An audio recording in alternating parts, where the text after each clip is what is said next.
court in London will be hearing closing remarks in the Indian government's extradition case against the former Kingfisher airline boss Vijay Mallya. The Indian side, through the prosecution, is also likely to explain how and what arrangements are made for Vijay Mallya should he be extradited to India, given the concerns raised in court over prison conditions in India. Radhika Iyer is now joining us from London for the very latest on this closing of the hearing proceedings there. And Radhika, you spoke to Vijay Mallya earlier. What is likely to happen? And he also spoke about how he wanted to vote in the Karnataka elections. Which he cannot, of course, because his passport has now been cancelled, and so he cannot travel. And not that he wants to, because obviously he's avoiding an arrest.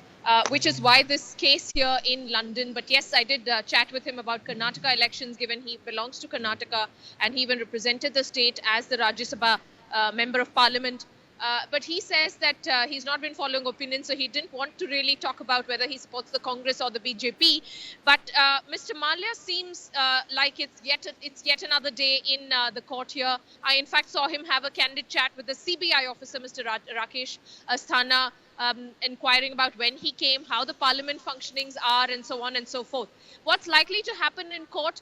Well, today is the day for closing remarks. So we are hoping that, given the speed with which the London court here took up the case of extradition, which India filed just last year, within 1 year, we've reached a day where the closing remarks are likely to be made by both sides. In fact, the Indian government is supposed to explain how they will keep Vijay Mallya in case he is extradited from London. And prison conditions has been a huge cause of concern for the London court when it came to human rights. So that's one prerogative for the Indian government to try and clear up.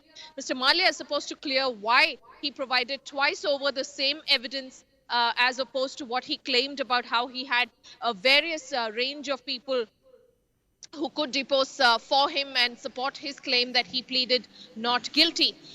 There are some other admin work to be done, but the most critical aspect will be later in the day, when we hope that the magistrate here will be able to set aside a date for the final verdict, because we've had about 8 to 10 hearings so far in the case. It went on for a full day, but in all likelihood, we will have a summer verdict. It's already going to be May soon, and we are hoping that there will be a date that is fixed soon for the final judgment on whether Vijay Mallya will be extradited to India or not.